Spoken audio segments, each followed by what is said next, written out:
इतिहास में मेरी दिलचस्पी काफ़ी ज़्यादा है और इसीलिए मैं इतिहास को समझने समझाने का प्रयास करता नज़र आऊँगा। संभव है इस ऐतिहासिक यात्रा के कई खंड आपको आंदोलित कर दे तो कई खंड आपको हतोत्साहित भी कर सकते हैं। इस यात्रा में मेरे गलत होने की संभावना भी काफ़ी रहेगी। कुछ सत्य बाद में असत्य प्रतीत हो तो कुछ भागों को बाद में संशोधित भी किया जा सकता है। इन सब के बावजूद मेरा असफल प्रयास रहेगा कि आपको इतिहास के पन्नों को समझने में सरलता का अनुभव महसूस हो। इस यात्रा के कुछ केंद्र बिंदु रहेंगे जो इस प्रकार हैं। जैसे पृथ्वी पे जीवन की शुरुआत किस प्रकार हुई, इतिहास के स्रोत क्या है, मानव का शुरुआती इतिहास क्या है, आग का आविष्कार किस प्रकार हुआ, पहिए का आविष्कार किस प्रकार हुआ, किस प्रकार कृषि ने हमारे जीवन को बदल कर रख दिया। और ये सब देखते हुए हम भारतीय इतिहास के अतीत के पन्नों में जाएंगे और फिर मध्यकालीन भारत और आधुनिक भारत का इतिहास समझने का प्रयास करेंगे। हम यही समझने का प्रयास करेंगे कि इतिहास क्या हमें शुरू से अंत तक एक कड़ी के रूप में समझ में आती है या नहीं आती है। तो इतिहास, इसका किसी भी क्लास से कोई लेना देना नहीं है, किसी भी चैप्टर से कोई लेना देना नहीं है। आपको मैं इतिहास यहाँ पढ़ाने आया हूँ, समझाने आया हूँ, जिसके कई भाग कई बुकों से लिए गए हैं, कई पुस्तकों से उठाए गए हैं। मैं प्रयास करूँगा कि आपको ज़्यादा से ज़्यादा मतलब सत्य का शुद्ध रूप आपको दिया जाए। चलिए देखते हैं, इसमें मैंने कई पुस्तकों का स्रोत के रूप में इस्तेमाल किया है, जिसमें एनसीईआरटी मेरा बेसिक बुक है। उस पर उपेंद्र सिंह हो, चाहे नितिन सिंघानिया की बुक हो, चाहे विकिपीडिया हो, चाहे ब्रिटेनिका स्रोत के रूप में हो, काफ़ी स्रोत के रूप में मैंने सोर्स के रूप में इस्तेमाल किया है। तो चलिए देखते हैं पहला इतिहास का यह वीडियो, ह्यूमन इवोल्यूशन। ये सोर्स है न्यू एनसीईआरटी क्लास 6 के बुक से इस पिक्चर को मैंने लिया है और इस पिक्चर में एक टाइमलाइन दिया गया है। कुछ चीज़ों को बिलियन ईयर्स में बांटा गया है और कुछ चीज़ों को मिलियन ईयर्स में बांटा गया है। तो आप इस पिक्चर को देख सकते हैं। पहले अर्थ है, फिर फर्स्ट सेल्स आया है, फिर ऑक्सीजन, फिर बैक्टीरिया, फिर स्पॉन्ज एंड फंगी आया, कोरल्स, फिर फिश, वर्टेब्रेट्स, फिर इंसेक्ट्स और एम्फीबियंस आए हैं, फिर शार्क, फिर रेप्टाइल्स और डायनासोर्स, फिर बर्ड्स, फिर मैमल्स, फिर फ्लावर्स एंड बीज, फिर प्राइमेट्स, फिर फायर, फिर होमो सेपियंस और फिर 6500 ईयर्स एगो हमने लिखना पढ़ना शुरू किया और आज हम इस रूप में इसे पढ़ सकते हैं। तो देखिए, ये बिलियन ईयर्स एगो का हमने इसमें 1 2 3 4 चीज़ें दिया है। हमने 5 चीज़ को उठाया है जो बिलियन ईयर्स एगो पहले हुए थे। सबसे पहला है कि 4.54 बिलियन ईयर्स एगो किसका फॉर्म्स होता है, अर्थ का बनता है। और बहुत सारी कहानियाँ भी इसके साथ शुरू होती है। जैसे अर्थ के तुरंत बनने के बाद ही मंगल ग्रह के आकार का एक पिंड इससे टकराता है, जिससे अर्थ का पूरा सतह बाष्पीकृत हो जाता है और अंतरिक्ष में सतह उड़ने लगता है, जिससे कहते हैं कि चंद्रमा बना है। तो ठीक है, उतना ज़्यादा हम डिटेल में यहाँ पे नहीं चर्चा करेंगे।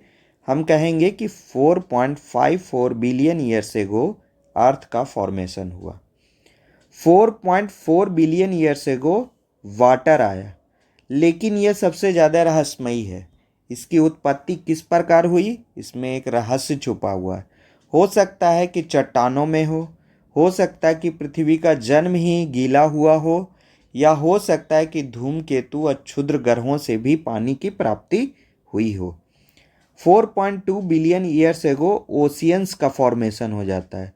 यहाँ पे पानी उस मात्रा में नहीं है कि ओशियंस बन जाए, या तो अंदर से निकले या किसी भी तरह से बाहर से आ जाए। और 4.2 बिलियन ईयर्स एगो ओशियंस का फॉर्मेशन होना शुरू होता है। 2.33 बिलियन ईयर्स एगो फोटोसिंथेसाइजिंग होता है साइनोबैक्टीरिया के द्वारा, और वह उसमें रिड्यूसिंग एजेंट का यूज करता है वाटर का, और क्या प्रोड्यूस करता है, ऑक्सीजन। तो इस काल की सबसे प्रमुख घटना क्या है कि 2.33 बिलियन ईयर्स एगो ऑक्सीजन का फॉर्मेशन हो जाता है। 1 billion years ago first non marine, मतलब मैरीन में तो बैक्टीरिया आ गया था, यहीं पे फर्स्ट सेल आ गया था, लेकिन non marine bacteria move to land, मतलब लैंड के तरफ बैक्टीरिया आ गए। तो जहाँ पानी में जीवन था, अब लैंड पे भी जीवन संभव शुरू हो गया। तो बैक्टीरिया एक तरह से कह सकते हैं कि आप कहाँ मूव कर गए, लैंड में। तो बिलियन ईयर्स एगो की 5 घटना काफ़ी ज़्यादा इम्पॉर्टेंट है, जहाँ से हम समझ सकते हैं कि कैसे अर्थ आया, फिर वाटर आया, फिर ओशियन, फिर ऑक्सीजन, फिर बैक्टीरिया। इसके बाद आगे जाते हैं तो मिलियन ईयर्स एगो की बात करेंगे। तो मिलियन ईयर्स एगो में काफ़ी ज़्यादा घटनाएं हुई है। तो क्या क्या हुआ है, 890 मिलियन एगो स्पॉन्ज एंड फंगी आ गए, स्पंज और फंगी आ गए। और 750 मिलियन ईयर्स एगो बिगनिंग ऑफ एनिमल इवोल्यूशन, यहाँ से शुरू हो जाता है बिगनिंग एनिमल के इवोल्यूशन का। 700 मिलियन ईयर्स एगो बहुत चीज़ें एक साथ आती है, जैसे जेलीफिश आता है, सी एनीमोन आता है, और कोरल्स आता है। क्या आता है, कोरल्स आते हैं। फिर 530 million years ago first vertebrates आते हैं, और वो किस तरह से लगते हैं, ईल की तरह लगते हैं। क्या लगते हैं, ईल मछली की तरह लगते हैं, ईल फिश की तरह लगते हैं। और ये रहते तो हैं वर्टेब्रेट्स, मतलब इनके रीढ़ तो होता है, लेकिन इनके जबड़े में दांत नहीं होता है। तो ये फर्स्ट वर्टेब्रेट्स हैं जो ईल की तरह लगते हैं। से 475 मिलियन ईयर्स एगो प्लांट आ जाते हैं। क्या आ जाते हैं, प्लांट आ जाते हैं। अब प्लांट आते हैं, पहले एनिमल आए हैं, उसके बाद प्लांट आए। 400 मिलियन ईयर्स एगो इंसेक्ट्स, एम्फीबियंस, शार्क्स, ये सब एक साथ आते हैं। फिर 300 मिलियन ईयर्स एगो रेप्टाइल्स और डायनासोर्स आ जाते हैं। डायनासोर्स भी क्या है, एक तरह के रेप्टाइल्स है। तो बड़े बड़े रेप्टाइल्स आते हैं, छिपकली नहीं, छोटे छोटे रेप्टाइल्स नहीं, बड़े बड़े रेप्टाइल्स आते हैं। 200 मिलियन ईयर्स एगो मैमल्स आ जाते हैं, मतलब स्तनधारी। क्या आ जाते हैं, स्तनधारी जीव जंतु का यहाँ पे क्या आ जाता है, आने शुरू हो जाते हैं, बनने शुरू हो जाते हैं। 150 मिलियन ईयर्स एगो बर्ड्स आ जाते हैं। क्या आ जाते हैं, पक्षी आ जाते हैं। तो पक्षी छोटे छोटे नहीं, बड़े बड़े पक्षी आते हैं। 70 मिलियन ईयर्स एगो ग्रास आते हैं, लेकिन आज के जिस तरह से सवाना ग्रासलैंड है उस तरह से नहीं होते हैं, लेकिन कुछ घास आने लगते हैं। और ये एक इम्पॉर्टेंट घटना है, 66 मिलियन ईयर्स एगो डायनासोर क्या हो जाते हैं, समाप्त हो जाते हैं, वैनिश हो जाते हैं।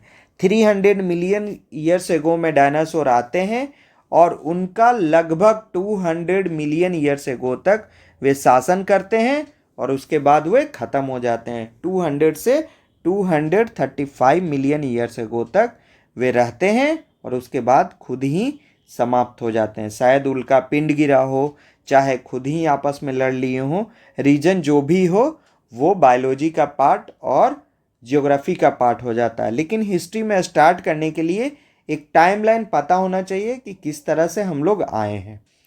10 मिलियन ईयर्स एगो प्राइमेट्स आ जाते हैं, मतलब एंसेस्टर्स ऑफ ह्यूमंस, मतलब हमारे पूर्वज आ जाते हैं, मतलब चिंपांजी के रूप में, मंकी के रूप में, एप्स के रूप में, किसी भी तरह से प्राइमेट्स आ जाते हैं, लेकिन वो अभी होमोसेपियंस नहीं है। फिर आगे बढ़ते हैं तो अब ह्यूमन आएंगे। 7 million years ago some hominins begin walking on 2 legs, अब वे अपने 2 पैरों पे खड़ा होना सीख जाते हैं। 7 मिलियन ईयर्स एगो। 1 मिलियन ईयर्स एगो क्या हम लोग लाते हैं? आविष्कार फायर। फायर तो पहले भी होगा, लेकिन उस पर हमने कमांड करना सीख लिया। कब? 1 मिलियन ईयर्स एगो। और 3 लाख ईयर्स एगो होमोसेपियंस कहाँ आते हैं? ईस्ट अफ्रीका में आते हैं। तो मिलियंस में ही सारी घटनाएं हैं, और जैसे ही होमोसेपियंस आएंगे इनका इतिहास शुरू हो जाएगा। तो हम पढ़ेंगे कि ऑस्ट्रालोपिथिकस कैसे थे, और बाकी इरेक्टस कैसे थे, निएंडरथाल्स कैसे थे। ये सब हम अगले हिस्ट्री के पार्ट 2 में पढ़ेंगे।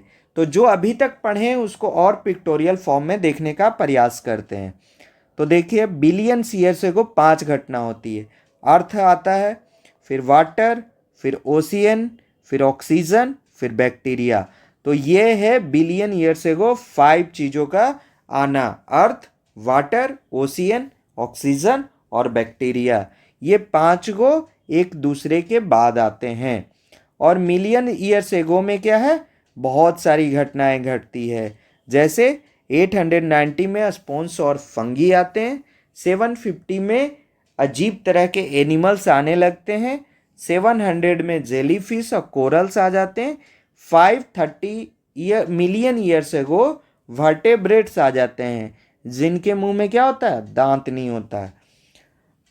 475 मिलियन ईयर्स एगो में प्लांट्स आ जाते हैं, और 400 मिलियन ईयर्स एगो में इंसेक्ट, शार्क और एम्फीबियंस आ जाते हैं।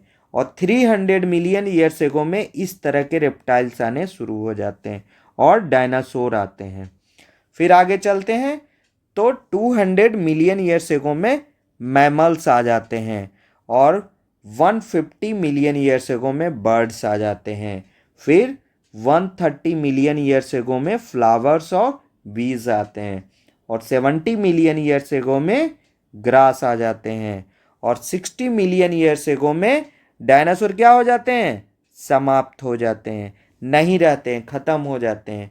10 मिलियन ईयर्स एगो में प्राइमेट्स आ जाते हैं, हमारे एंसेस्टर, हमारे पूर्वज, शुरुआती पूर्वज। और 7 मिलियन ईयर्स एगो होमिनिन्स, जो अपने दोनों पैरों पे खड़ा हो जाए, वो होमिनिन्स आ जाते हैं। और 1 मिलियन ईयर्स एगो में हम लोग फायर का क्या कर लेते हैं? आविष्कार कर लेते हैं, या कहिए उस पर कमांड कर लेते हैं।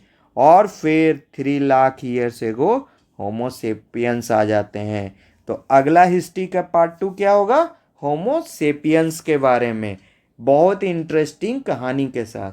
चलिए, आज के लिए पहला हिस्ट्री पार्ट खत्म।